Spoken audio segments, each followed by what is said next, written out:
E o título da nossa ministração dessa manhã é o seguinte: quem é o meu próximo? Título da ministração: quem é o meu próximo? E esse título está baseado, fundamentado numa parábola muito conhecida, que é a parábola do bom samaritano. Um ensinamento divino que Jesus veio deixar para cada um de nós, para o nosso coração. Como cristãos, qual deve ser a nossa conduta de amor em relação às pessoas ao nosso redor? Será que nós devemos mesmo fazer o bem a todos? Qual seria a definição bíblica de fazer o bem? E quem é realmente o meu próximo?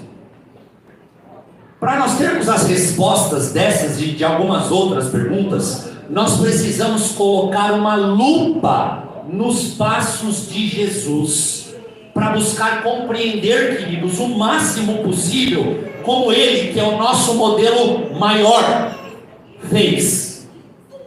Sendo assim, nessa manhã eu convido os irmãos a abrirem o texto de Lucas. Lucas, que texto lindo, hein? Lucas capítulo 10, a partir do verso 25, este texto nos traz um dos relatos mais conhecidos e mais lindos do Novo Testamento, que é justamente a parábola do bom samaritano. Então, Lucas capítulo 10, do verso 25 ao 37. Abriu aí? Achou? Se achou, diga glória a Deus. Glória a Deus. Diz o texto: e eis que certo homem, intérprete da lei, se levantou com o objetivo de pôr Jesus à prova e lhe perguntou: mestre, que farei para herdar a vida eterna? Então Jesus lhe perguntou: o que está escrito na lei? Como você entende? Como você a interpreta, meus caros professores? E a isto ele respondeu, o mestre da lei: ame o Senhor seu Deus de todo o seu coração, de toda a sua alma, com todas as suas forças e todo o seu entendimento, e ame o seu próximo como você ama a si mesmo. Jesus disse para ele: você acertou, parabéns, você respondeu corretamente, faça isso e viverá. Deixa eu fazer um breve parênteses aqui. Vamos fazer um exercício. Eu gosto quando vocês participam junto comigo. Responda a pergunta. A pergunta que aquele mestre da lei fez para Jesus foi uma pergunta clara? Sim, pergunta clara, né? Como eu devo fazer para herdar a vida eterna? A pergunta foi clara. A interpretação que ele tinha da lei era correta aos olhos de um judeu? Era, sim. Ele responde para Jesus: ama o Senhor seu Deus de toda a tua alma, de todo o coração, de todo o teu entendimento, e ama o teu próximo como a você mesmo. Sim. E a resposta de Jesus para ele foi simples e objetiva? Foi, totalmente. Jesus diz para ele: faça isso e viverá. Mas a conversa parou por ali? Não. Por quê?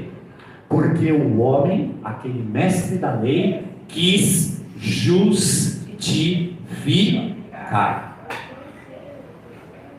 Eu lembro que na década de 90 teve um programa de TV muito conhecido. Talvez você acompanhou alguns episódios. Chamava-se A Escolinha do Professor Raimundo. Quantos lembram da Escolinha do Professor Raimundo? Eu nem vou te perguntar qual que é o seu personagem favorito para não te expor mais, viu? Brincadeira, mas eu gostava da Escolinha do Professor Raimundo, era educativa, e o meu personagem preferido, eu lembro que havia ali um aluno diferenciado. Ele era acima da média mesmo, e o seu nome era Sandoval Quaresma. Mas todo mundo fala: seu Sandoval Quaresma, né? Aquele sotaque nortista, né? Bacana, do Chico Anísio. E ele era muito inteligente, ele sabia tudo que o professor Raimundo perguntava para ele. E ele tinha respostas mesmo, assim, impressionantes. E o seu jargão era: tá na ponta da língua, né? Lembra? Mas sempre na parte final da sua atuação, vocês lembram disso? Vinha aquela frase do professor Raimundo, ele dizia mais ou menos assim: seu Sandoval, para você tirar um 10, falta só isso aqui, seu Sandoval, para você tirar um 10. E era sempre nessa hora que o Sandoval se dava muito mal. E é cômico, né? Que na minha cabeça, quando eu assisti o programa, o caminho era muito simples. Ele já tinha lhe dado 2, 3, 4 respostas fenomenais. Então, para mim, era simples ele virar e dizer para o professor Raimundo: mestre, eu não sei. Essa daí eu não sei. E aí ele ia tirar uma nota boa, com certeza. Mas ele sempre usava algumas interpretações dos fatos para justificar as suas respostas. E muitas vezes, mesmo sendo um conhecedor da história, o Sandoval Quaresma levava um belo 0. Você conhece gente assim na igreja? Gente que é muito inteligente, gente que conhece a palavra de Deus a fundo, gente amada, gente querida, gente agradável, envolvente, cheias de dons e talentos, como o Rafa acabou de trazer aqui para nós, mas que vivem se justificando. Esse é o crente Sandoval Quaresma. Tem tudo para tirar um 10, mas sempre acaba se enrolando nas justificativas. Sabe, meus amigos, ao longo desses anos, como um discípulo de Jesus, eu tenho cada dia mais aprendido que o amor dá um jeito, mas a indiferença sempre traz consigo as suas justificativas. Que o Senhor nos livre dessa mentalidade. Essa é uma mentalidade distorcida, essa é uma mentalidade diabólica, porque o Senhor Jesus conta com você, com seus dons, com seus talentos. Ele não quer saber das suas justificativas, Ele quer saber de tudo que Ele tem dado para você. Mas voltando à história aqui, lá no verso 29, do bom samaritano, vai dizer assim o texto: aquele homem aquele mestre da lei, querendo justificar-se, perguntou a Jesus: quem é o meu próximo? Guarde isso. Jesus então prosseguiu dizendo, Jesus deu uma colher de chá para ele e parou de fazer pergunta. E aí Jesus diz: um homem descia de Jerusalém para Jericó e caiu na mão de alguns ladrões. Estes, depois de lhe tirar a roupa e lhe causar muitos ferimentos, retiraram-se, deixando-o semi-morto ou quase morto. Por casualidade, um sacerdote estava descendo por aquele mesmo caminho. Então o sacerdote vinha descendo, e quando ele viu o homem, o que ele fez? Passou de largo. Verso 32: de igual modo, um levita descia por aquele lugar, e vendo aquele homem na estrada, o que ele fez? Passou para o outro lado, de largo, de longe. E então Jesus continua: certo samaritano que seguiu o seu caminho, passou perto do homem e, vendo-o, compadeceu-se dele, e aproximando-se, fez curativos nos ferimentos dele, aplicando-lhes óleo e vinho. Depois colocou aquele homem sobre o seu próprio animal, levou-o para uma hospedaria e tratou dele. No dia seguinte, separou 2 denários e o entregou ao hospedeiro, dizendo: cuide deste homem, e se você gastar algo a mais, farei o reembolso quando eu voltar. Verso 36. Então Jesus perguntou para aquele mestre da lei: qual desses 3 lhe parece ter sido o próximo do homem que caiu nas mãos dos ladrões?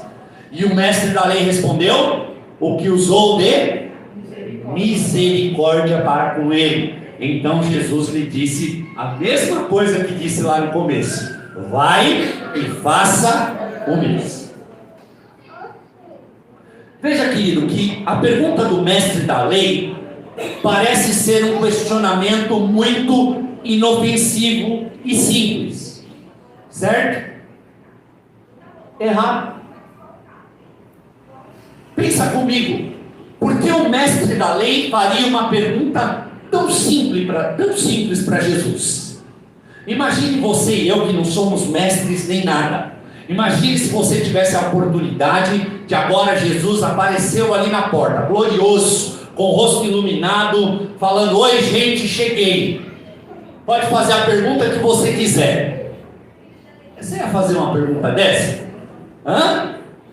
Não. Eu ia procurar fazer: Senhor, qual é a sensação de voar? Voa aí para nós ver. Hã? Senhor, como que é o céu? Fala para mim, faz uma narrativa para mim de como é o céu. Senhor, explica para mim, lá naqueles 3 dias que o seu corpo de homem permaneceu morto, porque o corpo do homem faleceu, morreu, mas o homem Deus não morre, ele é imortal.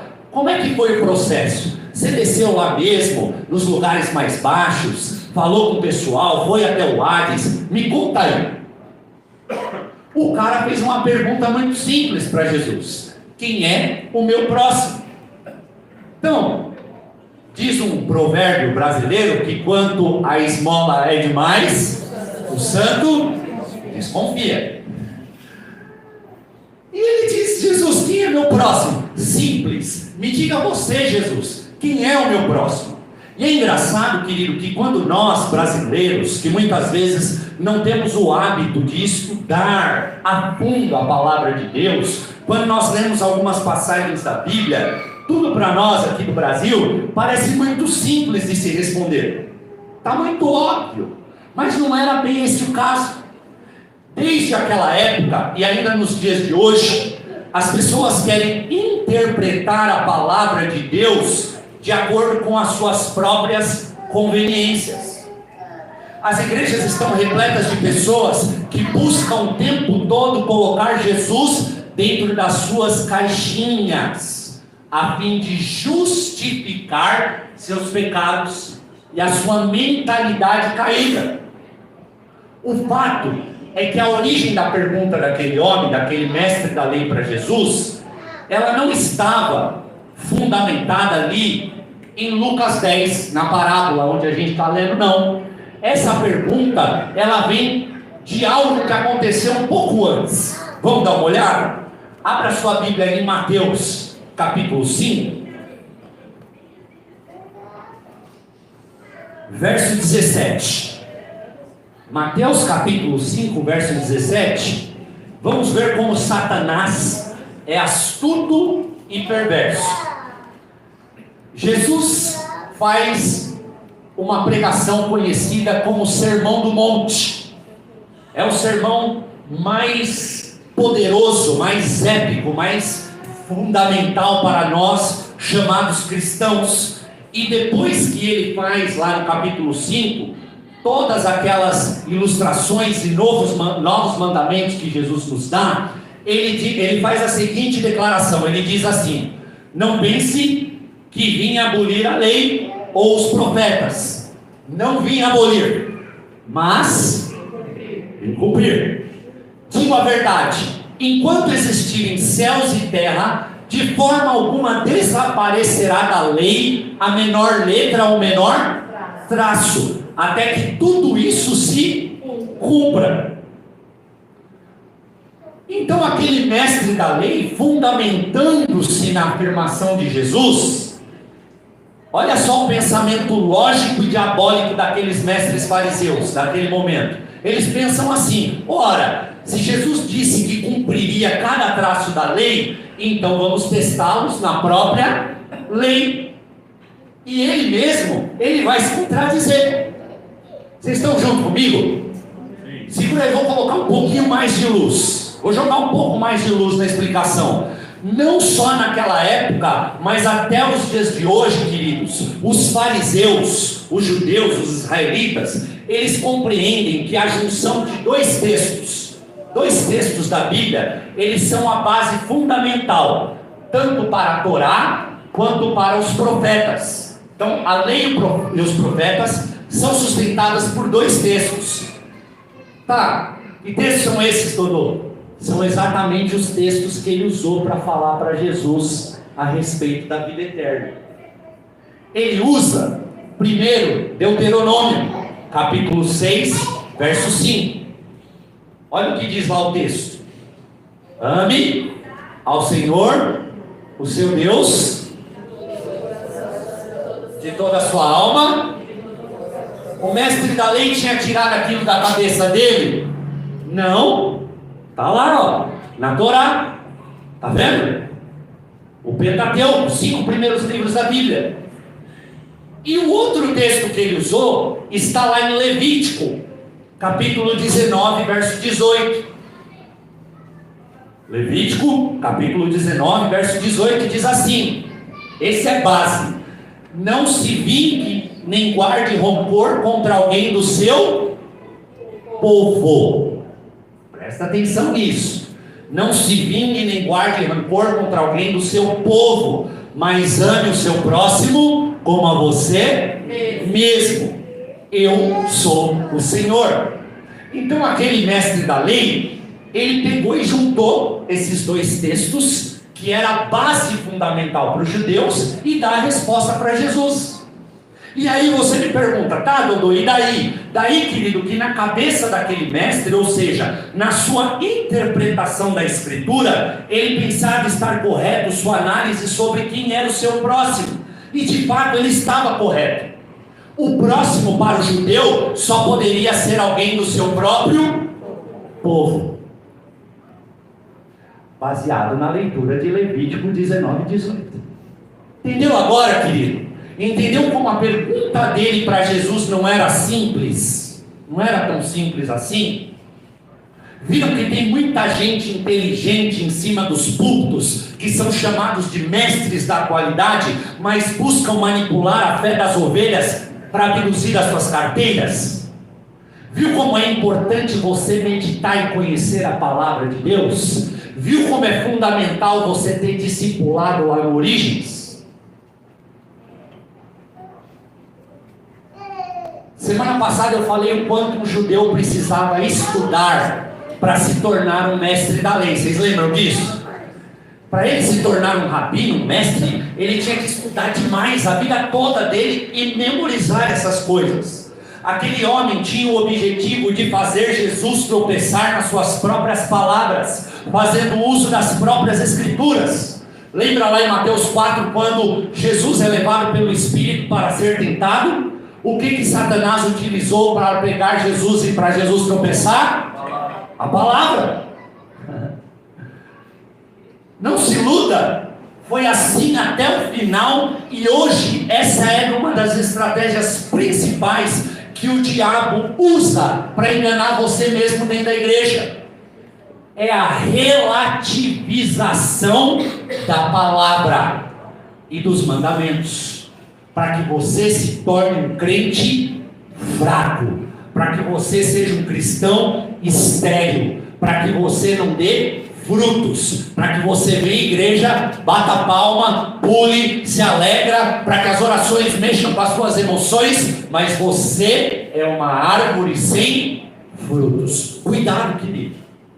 Não relativize a palavra de Deus. Aquele mestre da lei pensou por um instante que confundiria o rei dos reis. Ele pensou que ele ia pegar Jesus numa pegadinha, mas Jesus já vinha dizendo para eles. Jesus dizia assim: vocês erram porque não conhecem as Escrituras e nem o poder de Deus. Veja vocês que naquele mesmo sermão da montanha, no capítulo 5 de Mateus, no verso 19 e 20, Mateus 5, 19 e 20, Jesus diz o seguinte: qualquer, pois, que violar um destes mandamentos, por menor que seja, e assim ensinar aos homens, será chamado menor no reino dos céus. Aquele, porém, que os cumprir e ensinar, será chamado grande no reino dos céus. Quantos aqui querem ser chamados grandes no reino do céu? Eu quero. Jesus está dando o caminho das pedras aí para nós. Façam discípulos. Ensinem as pessoas a verdadeira doutrina. Deem a eles todos os subsídios que eles precisam para se tornarem meus discípulos. E Jesus acrescenta dizendo no verso 20: porque vos digo, aí Jesus, ó o que ele está dizendo, se a vossa justiça não exceder a dos escribas e fariseus, se a sua justiça não exceder a desse mestre da lei, de modo nenhum vocês vão entrar no reino dos céus. Em outras palavras, Jesus está dizendo: vejam esses religiosos judeus, vejam esses que são ditos guardiões e mestres da lei.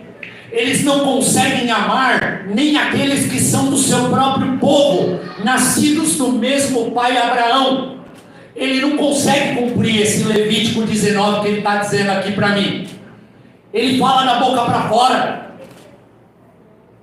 E Jesus dizia isso porque o texto diz claramente: não se vingue nem guarde rancor contra alguém do seu próprio povo, mas ame o seu próximo como a você mesmo. Jesus já sabia que os planos deles eram de julgá-lo e matá-lo, crucificá-lo, mesmo Jesus sendo um judeu.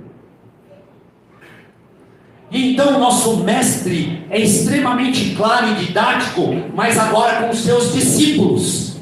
Ele vira para os seus discípulos e diz: olha, queridos, olha vocês aí da igreja do Galileu, se vocês que são meus seguidores, se vocês que nasceram de novo, se vocês que agora são regenerados em mim, se vocês que são novas criaturas e têm o meu espírito, se a justiça de vocês não exceder a desses mestres judeus, vocês não herdarão a vida eterna.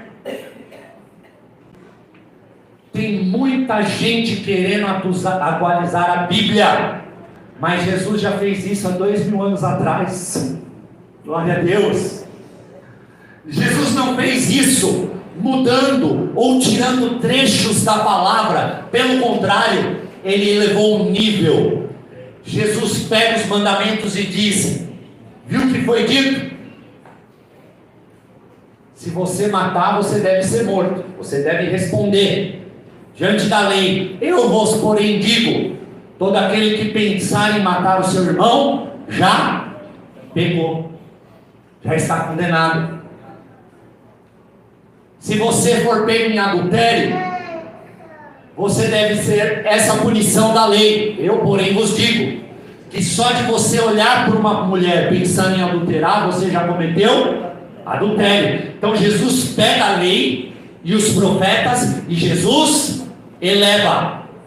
Mas da mesma forma que ele eleva o nível dos mandamentos, ele vai capacitar os seus filhos com o Espírito Santo para que nós possamos cumprir e viver uma vida plena de justiça e santidade na sua presença. Jesus não atualizou a Bíblia só com palavras. Ele mesmo fez, dando a sua vida na cruz por cada um de nós. Jesus o fez quando decidiu sangrar até a morte, bebendo o cálice da ira de Deus, a fim de transformar as minhas e as suas lentes espirituais, tornando você capaz agora não só de ver o reino de Deus, mas entrar nele todos os dias, entrar no Santo dos Santos, receber a presença do Pai, desfrutar da presença do Espírito Santo, viver em novidade de vida, ser um verdadeiro discípulo de Jesus. Jesus o fez mudando o coração de cada um, mudando a nossa mente, a nossa natureza, a natureza daqueles que verdadeiramente o seguem. Esses agora não vivem mais para si mesmos, mas para fazer a vontade daquele que nos amou e que nos enviou e que conta conosco para agora reproduzir o discipulado que ele deixou. A esse Jesus maravilhoso, toda a glória, louvor, adoração para os séculos dos séculos. Amém, amém. Vamos aplaudir a palavra de Deus.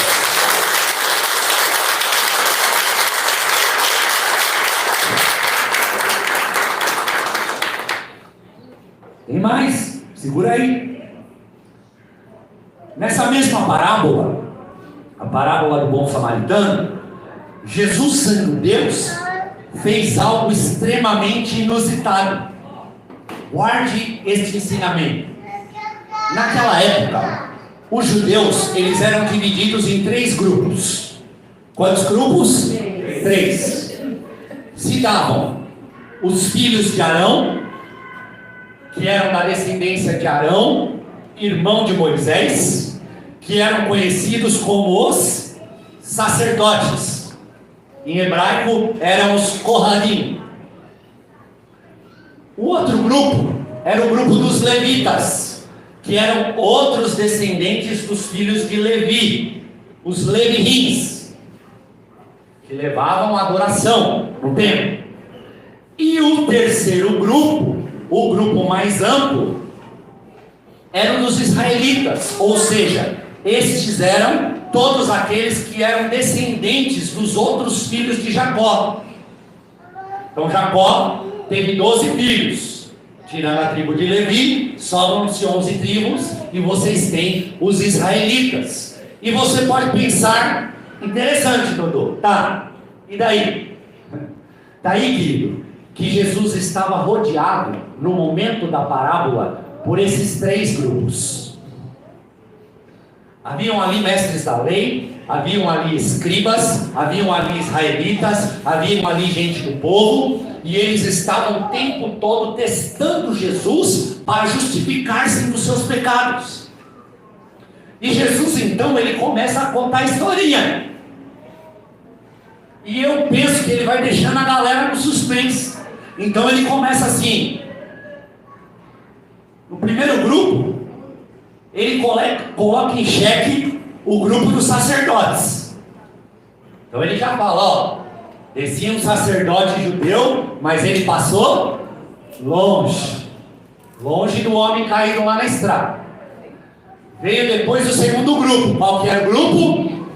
Os levitas. Então passou um levita.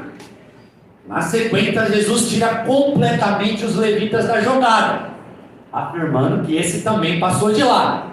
E aí você imagina a expectativa da galera, aquele silêncio perene, ensurdecedor, porque todos estavam aguardando agora que Jesus ia falar do terceiro grupo.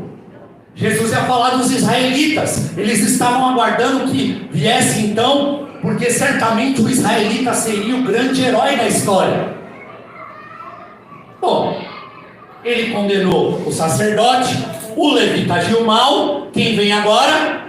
Os israelitas. O grande herói da história vai ser um israelita. Então eles já estavam ali fervorosos, mas Jesus, contrariando tudo e todos, evoca um bom samaritano.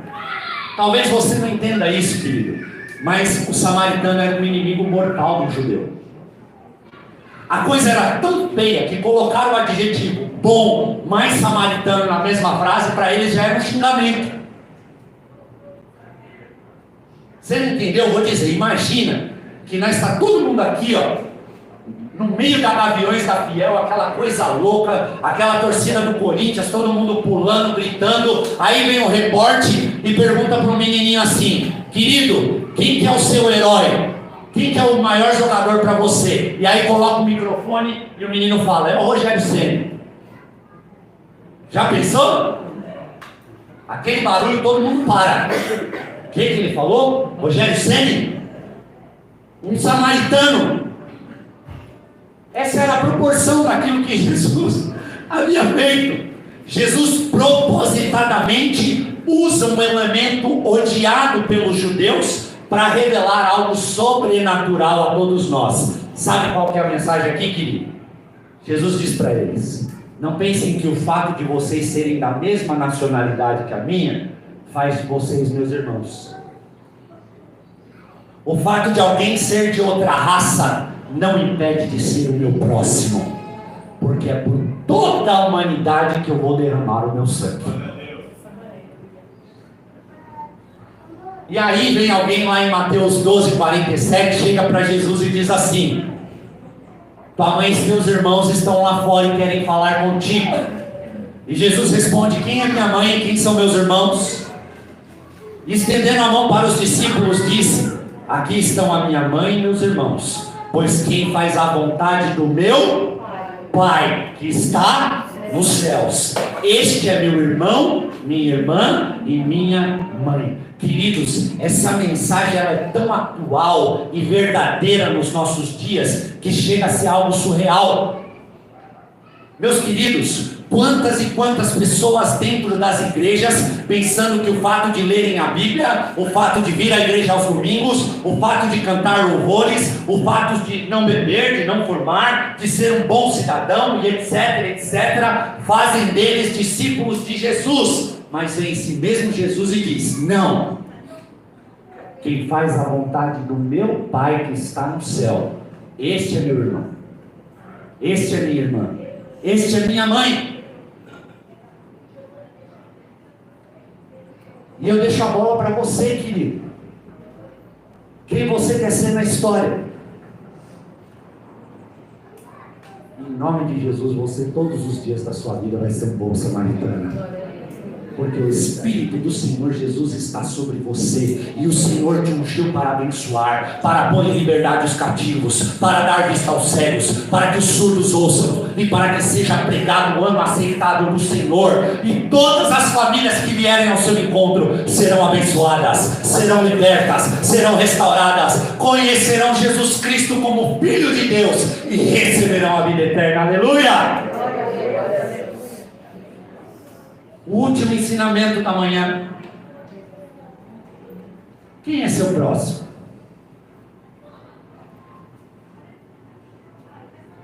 Quem é o seu próximo mais próximo? É a sua família. Seu próximo mais próximo é a sua família. Agora preste atenção nisso. Quando nós nascemos, quando nós chegamos a este mundo através dos nossos pais biológicos, nós adquirimos uma identidade. Nós somos registrados naquela família através de um documento. Você vai lá no cartório, passa lá o menino, a menina no teu nome, dá teu sobrenome para ele e leva para tua casa, para aquele quartinho bem arrumado, abençoado, cheiroso, que ele está esperando um novo integrante da família, e coloca nele lá o teu sobrenome. No entanto, quando nós nascemos de novo, através da fé gerada pela graça preveniente em nossos corações, nós somos regenerados por Cristo e passamos agora a fazer parte da família dele. Nosso registro nesse caso não foi feito em nenhum cartório, foi feito com o próprio sangue do Cordeiro, que foi imolado antes da fundação do mundo. Nós somos feitos filhos por adoção através do sangue de Cristo. Veja que o homem, o bom samaritano, que seguia o seu caminho, passou perto do homem e vendo, ele teve compaixão dele, tratou seus ferimentos, aplicou óleo, vinho, cuidou daquele homem que estava semi-morto. É seu dever como membro dessas duas famílias, da sua família natural e da sua família sobrenatural aqui da Igreja do Galileu, sempre se aproximar das pessoas daqui com compaixão. Quantas famílias que estão sendo destruídas pela falta de amor, pela falta de diálogo, pai que passa ao longe, filho que não conversa com os pais, mães que já não consideram mais seus filhos.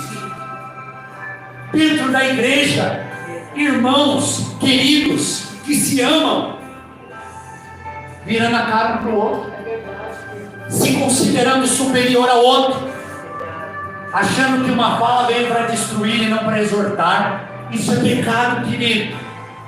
Nós, como família, devemos cuidar dos nossos familiares. É teu dever, querido, lavar os pés lá dos seus pais idosos. É o seu dever cuidar dos seus filhos e instruí-los na lei do Senhor. É o seu dever cuidar da sua esposa como Cristo cuidou da igreja, dando a sua vida por ela. Aqui na Igreja do Galileu, como membro dessa família, é seu dever amar, é seu dever cuidar, servir, orar, visitar, ir às casas, lavar os pés, sustentar a fé dos seus irmãos. Será que nós da Igreja do Galileu temos feito a vontade do Pai? Será que você já se tornou um verdadeiro discípulo de Jesus? Será que Jesus tem nos chamado de irmãos? Quantos próximos você tem atendido nesses dias? De quem são as feridas que você tem lavado? Quem você tem carregado em cima do seu animal? Sabe, meus amigos, eu tenho sonhado com dias em que a igreja do Galileu será conhecida como um celeiro de profetas e discípulos de Jesus. Eu tenho sonhado que dias virão onde nós seremos fábricas de bons samaritanos e o Espírito do Senhor vai fazer algo sobrenatural nesse lugar. Quantos de vocês nessa manhã querem ser conhecidos como bons samaritanos?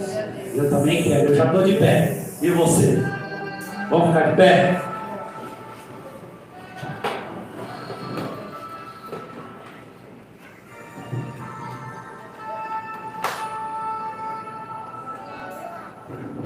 Feche seus olhos, curve sua fronte.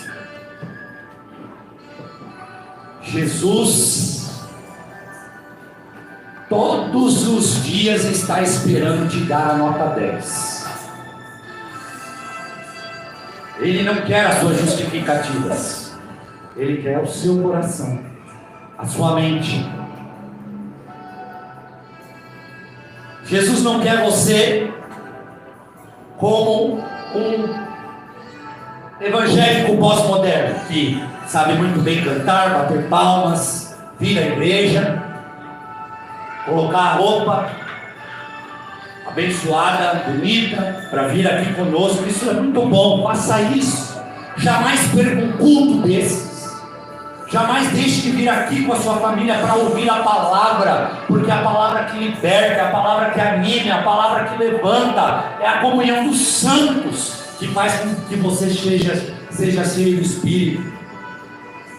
Não, Jesus quer você de forma integral. E Jesus conta com a sua compaixão. É o seu óleo, é o seu vinho, é o seu animal, é o seu olhar. Diz o texto que o homem viu, o bom samaritano viu aquele homem à beira da estrada. Querido, quem você tem visto nesses dias?